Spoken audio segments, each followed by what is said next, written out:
Vedanta is exactly that. And the claim is that once you realize this infinite reality, you get this permanently. You go beyond suffering. Here is another great aspect of Vedanta, very interesting aspect of Vedanta. Let us ask ourselves, if I realize God, suppose I realize God, suppose I have some kind of vision of God, or whatever, a spiritual experience. How do I go beyond suffering? God is infinite, immortal. God is beyond suffering. I can understand if such a God exists, God is beyond suffering. But if I am a limited human being, how do I go beyond suffering by seeing God or getting some kind of mystical experience? That mystical experience might be nice, might be blissful, but how does it solve my problems? I'm going to die. I'm subject to death and disease and failure and frustration in life. How does it solve my problems? And the answer given in Vedanta is very interesting. There is only one case, there's only one possibility that knowing something transforms you into that thing. Knowing the immortal God transforms you gives you immortality. Knowing the God beyond suffering takes you beyond suffering. There's only one possibility. How can that happen? If I know this lectern, I don't become the lectern, that would be awful. So, how is it that knowing God transforms you into God? Vedanta says, Brahma Veda Brahmaiva Bhavati. The knower of Brahman, the infinite reality, becomes Brahman. How is that possible?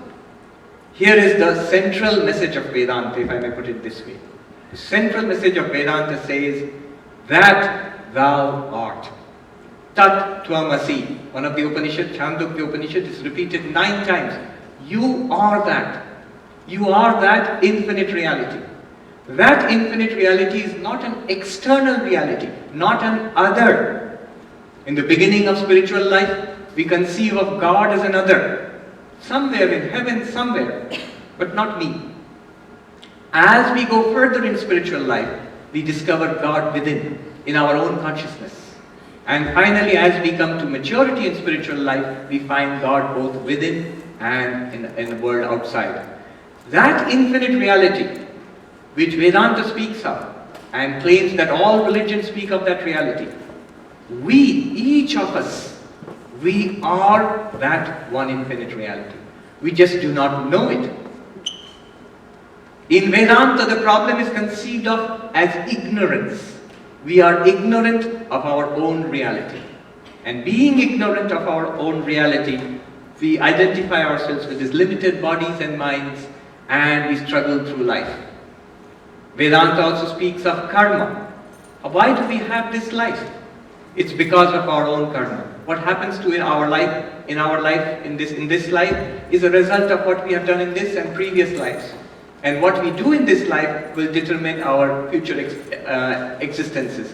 But Vedanta says all these limited existences which we experience in this life or in the past or in some future life, these are not who we really are. We really are that infinite Brahman, existence, consciousness, bliss, which in religion is conceived of as God. In our innermost reality, we are one with that. And the goal is to know that. The question arises, all this is fine, but how do you know that? How do you realize that? And this is where Vedanta speaks of different methods of attaining that. There's the method of path of knowledge, Jnana Yoga, the path of knowledge. There's the path of love, Bhakti Yoga. There's the path of meditation, Raja Yoga. And there's the path of unselfish work, Karma Yoga. The path of knowledge uses the sheer force of understanding and thinking and intellect, philosophy of a particular kind, Darshana, it's called in India in Sanskrit, to inquire into the question of who I am. Am I this body? Is this who I am? But this body has changed so tremendously since my childhood. It was this little baby, and then the little child, boy or girl, and the teenager, and the young person, and the middle-aged person, and the old person. The body has changed so dramatically. And yet I feel I was that baby, I was the child, I was the teenager, the young person, and now this old person. Hence, I cannot be this body. I can see the changes of the body. And there are so many arguments, so many ways it is pointed out how we are not this body. One of the arguments is this. Think about it. It's worth thinking about. Anything that we know is an object of our knowledge. So you can see me. I'm standing here. I'm an object of your knowledge. You can see me. And that which you know, the object of your knowledge, is different from the subject. You, the knower, you are different from what you know. So, the object, what we know, is a separate existence. And I, the knower, am separate from what I know. Now, if we apply it to this body, the result is very interesting. We see that this body is also an object of knowledge. We can very well see the body. We can feel the body. Especially when you're sick or hungry or tired, you feel the body. If you feel the body and know the body, then it is an object of knowledge. And in being an object of knowledge, it must be different from you, the knower, the one who knows this body. You, the consciousness, were aware of the body. And the same argument applies to the mind also. Thoughts, feelings, emotions, our personality, our ideas. This is what we consider to be ourselves, who I am. But even that is an object of knowledge. Those are objects of knowledge. Are we not aware of our own personality? Are we not aware of our own ideas and memories and thoughts? If we are, they must be different from us. And so the path of knowledge takes us step by step, showing us how we are not the body, how we are not the mind. We are an immortal witness consciousness. That's the path of knowledge. And there are so many techniques used. There's the path of meditation, which is very popular and very well known all over the world. Yoga, the most ancient manuals of meditation, Patanjali Yoga. How? By calming the mind. We're talking about peace, practicing peace. The path of yoga is the path of peace. One person said that he worked with peace activists, anti-war activists. And he said these peace activists were among the angriest people I knew. They are angry for a good reason. They are angry against war or violence or something bad. But if you're going to work for peace, you need to be peaceful. If I'm going to work for peace, I need to be peaceful. And the most profound, lasting, deepest experiences of peace you can have through the practice of yogic meditation, Patanjali Yoga. The idea there is, if we calm the mind enough, the consciousness which we are, the reality beyond the mind, will be clearly discerned. You can separate the mind and yourself, the witness consciousness, when the mind is calm. Swami Vivekananda gives the example of the clear waters of a lake, absolutely still and clear water. You can see through to the bottom of the lake. That's the path of meditation. There's the path of love. This is more common. This is what we experience in different religions of the world, where this infinite reality is conceived of as God and worshipped through rituals, through prayer, through song.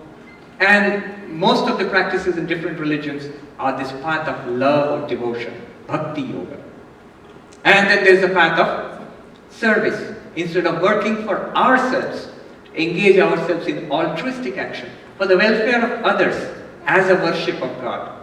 Vedanta speaks of service to humanity, service to all living beings in fact, knowing them to be God. God being immanently present in all beings. You can worship God through service. When you help the homeless, when you teach the illiterate, when you treat the sick, nurse the sick, in every way you are worshipping God in those forms, in those beings. So, in these ways, these are four broad ways: the path of knowledge, the path of love, the path of meditation, and the path of unselfish service. The four yogas, Swami Vivekananda called it. And they are not mutually exclusive. You can have various combinations depending on your inclinations, on your personality, on your particular proclivities. You can pursue different paths of spiritual practice. And each of them leads to the most profound peace. We become a center of peace, and we radiate peace all around ourselves. I am sort of out of time now, but I'll quickly summarize within a couple of sentences what I have said. Vedanta holds there is an infinite, impersonal and personal also reality common to all of us. It does not matter whether we believe it or not, whether we become a Hindu or do not become a Hindu.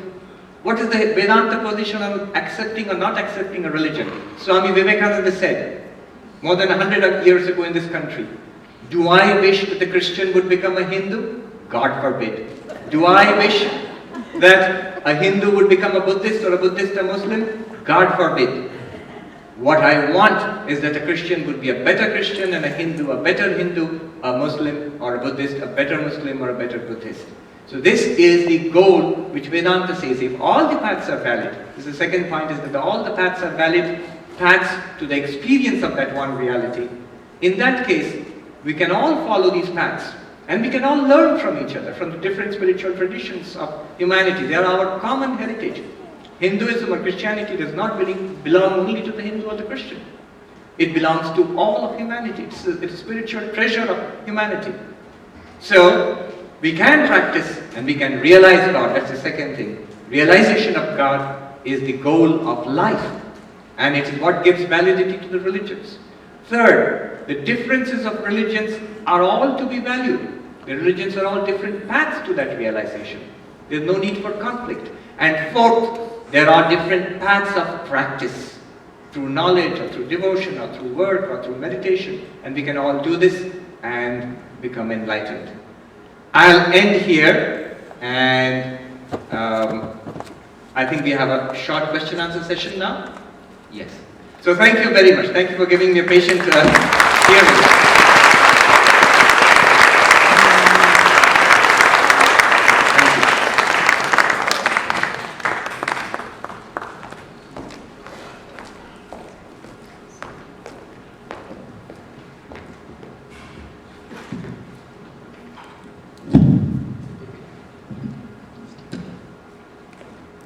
Thank you so much, Swamiji. That was a beautiful demonstration and lecture.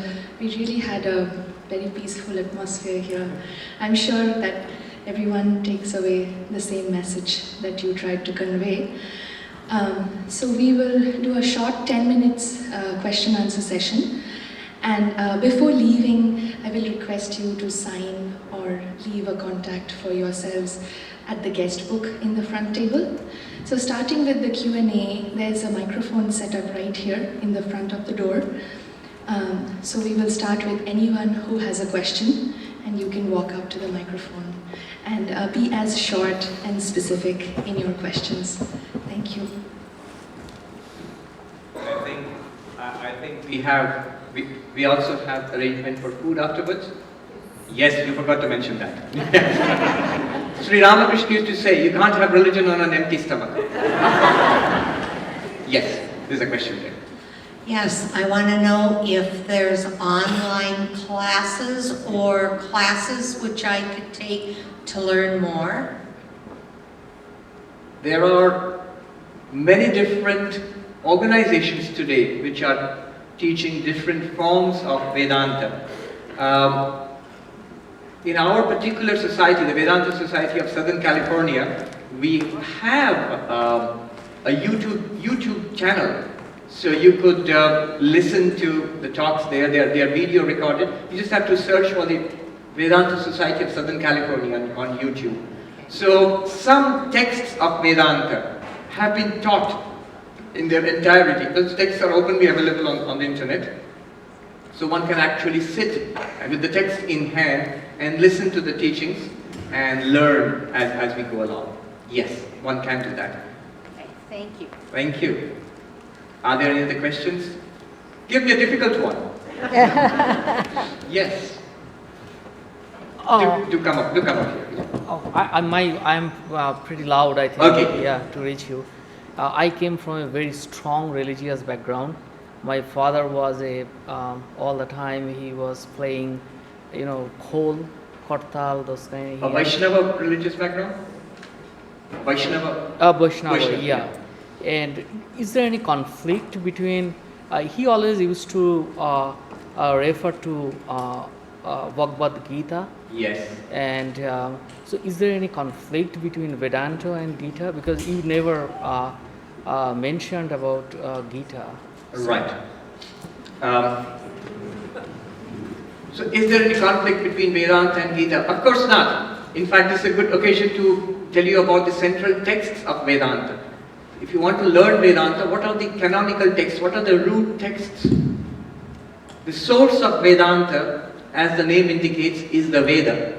And in the concluding portions of the Vedas, there are these texts called Upanishads. So the Upanishads form the core texts of Vedanta. So these Upanishads, and they're still there, you can find beautiful translations have been made by different scholars in different languages. So Upanishads are openly available on the net. And the teachings of the Upanishads have been collected and summarized by Krishna in the Bhagavad Gita. In fact, the Bhagavad Gita is the best text of Vedanta. When you study Vedanta, we study three kinds of texts. The Upanishads, which are a collection of texts, the Bhagavad Gita, and a text which you need not, I would not recommend it at all, Brahma Sutras. As somebody said that if you want to fry your brains, you need to go to that text. That's a philosophical text. Very subtle discussions of philosophy are there. But Bhagavad Gita is a central text. There is no other text which is more important to Vedanta than the Upanishads, than the Bhagavad Gita. Though the Upanishads are the root text. In fact, a little boy, Hindu boy asked me, Swami, the Christians study the Bible, the Muslims study the Quran, but you said that our central texts are the Upanishads. We don't study the Upanishads. Not many people study the Upanishads. So I said to him that most Hindus, they have read or they know something about the Gita. He said, yes. That's good enough, because whatever is in the Gita is basically a summary of the teachings of the Upanishads. So Gita is a central text. But remember, there are different forms of Vedanta. Different spiritual masters have commented, have written commentaries on the Upanishads and the Gita. So there are different forms. So there is a Vaishnava approach to it. And there are different forms. There is one kind of approach which is a non-dual approach, which is based on the commentary of Shankaracharya about 1200, 1300 years ago. So there are all these different approaches. And that's good. It makes Vedanta all that more rich. One more point I will mention here. Is there a conflict? Somebody asked me, this is a Muslim gentleman, is it wrong to say that my religion is the best religion of all? You might off the cuff say that, yeah, that's not a good thing to say. But you know, if you are really going to practice something, you always want it to be the best. So you would want your practice to be the best. Why would you practice something else otherwise? Is it legitimate to say my religion is the best religion? Yes, for me. For me. Sri Ramakrishna put it very beautifully. He said that the daughter-in-law, when you get married into a family, she has a very close relationship with her husband, and through her relationship with her husband, her relationship is established with the husband's family, father-in-law, mother-in-law, brothers and sisters-in-law. She has relationship with all of them. They all belong to her family now because of her relationship with her husband. So that's the central relationship. In the same way, your relationship with your spiritual practice, your religion, is your closest relationship. And that's the best relationship for you. And it's because of that relationship that you respect and revere and learn from other traditions. But your own spiritual practice and your religion is the best one for you. What a beautiful way of putting it. Yes, thank you. Question? Swamiji, you said a while ago that the knower is different from the known. Yes. So in that case, if one really knows the Brahman, yes, won't that contradict Tattvamasi? A beautiful question, but a difficult one. That's a subtle question. But yes, that's enough to set me up into an entirely new Vedanta talk. But we don't have time for that. Let me just put it this way. In Vedanta, Advaita Vedanta, non-dual Vedanta, there is only one ultimate reality. Only one ultimate reality. And that is Brahman, or what we call God. That reality alone appears as all of this. Now, if that is so, if the knower and the known are separate, if I separate myself from the body and mind and I am some kind of infinite consciousness separate from all this body and mind, how is there one reality? That will be a first problem. The second problem will be, if I know Brahman, if I realize Brahman, won't Brahman be different from me? So these are the two questions. One question is, if I separate myself, the knower separates itself from the entire universe, how is it one reality? There are at least two realities, the knower and the known. And second question is what you asked. If Brahman is realized, if Brahman is known in some sense, isn't the knower and the known different? Right. The answer to this is this. If you've got the question, the answer will make sense. If